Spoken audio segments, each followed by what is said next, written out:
limbs are flexed, in the head is extended. Now the mentum is the, in the face presentation, mentum is the denominator. Now according to the relationship of the mentum into the four quadrant of the maternal pelvis, there are four positions: the first position of the face, second position of the face, third position of the face, and fourth position of the face. Now in the first position of the face, the mentum is nearer to the left iliopubic eminence, that is otherwise as left mento anterior. In the second position of the face, the mentum is nearer to the right iliopubic eminence, and this is known as right mento anterior. In the third position of the face, the mentum is nearer to the right sacroiliac joint, and this is otherwise known as right mento posterior.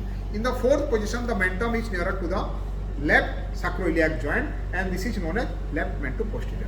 Now if somebody asks to explain with the mechanism of labor from the left mento anterior position, the first position of the face. Got my point? Now at the beginning, for the head, at the beginning you got to remember 4 points. Now the mentum is nearer to the left iliopubic eminence. The engaging diameter of the head is submentobregmatic diameter, and it is engaged along the right oblique diameter of the maternal pelvis. And you got to imagine the shoulder is above and the bisacromial diameter along the left oblique diameter of the maternal pelvis. So 4 points to remember: mentum is nearer to the left iliopubic eminence, engaging diameter is submentobregmatic diameter, it is engaged along the right oblique diameter of the maternal pelvis, and shoulder is above and the bisacromial diameter is above and along the left oblique diameter of the maternal pelvis. Got my point? Now with further contraction and descent, when the mentum touches the pelvic floor, there are internal rotation of the mentum. Now during the internal rotation, again you got to remember 4 points. What are those 4 points? Now during the internal rotation, the mentum rotates for a distance of 1/8 of the circle. Number 1. Number 2, the mentum hinges behind the symphysis pubis. Number 3, it puts the submentobregmatic diameter along the anterior posterior diameter of the maternal pelvis. Previously it was in the oblique diameter. Got my point? Now also the fourth point, that a torsion of 1/8 of the circle is sustained in the neck. So what are those 4 points? The 4 point: mentum rotates for a distance of 1/8 of the circle. Number 2, the mentum hinges behind the symphysis pubis. Number 3, the engaging diameter, the submentobregmatic diameter, occupies the anterior posterior diameter of the maternal pelvis, and a torsion of 1/8 of the circle is sustained in the neck. Got my point? With further contraction, the head is delivered by flexion. So what are the parts which are visible?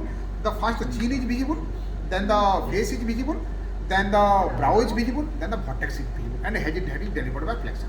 After the delivery of the head, the torsion which was sustained in the neck is released, and the fetus goes to the original oblique position.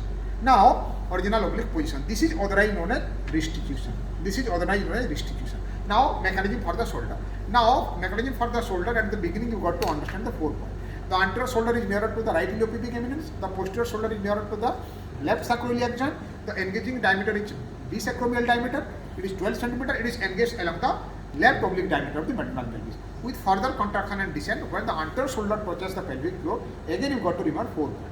Now, what are those 4 points? The anterior shoulder rotates for a distance of 1/8 of the circle. Number 1. Number 2, the anterior shoulder hinges behind the symphysis pubis. Number 3, it puts the bisacromial diameter along the anterior posterior diameter of the maternal pelvis, and the visible passive movement on the head, otherwise known as external rotation. After the external rotation in the face presentation, the fetus will face the same maternal thigh. In the left position, it will face the left maternal thigh. In the right position, it will face the right maternal thigh. First, the anterior shoulder is delivered, followed by the posterior shoulder, and trunk is delivered by lateral.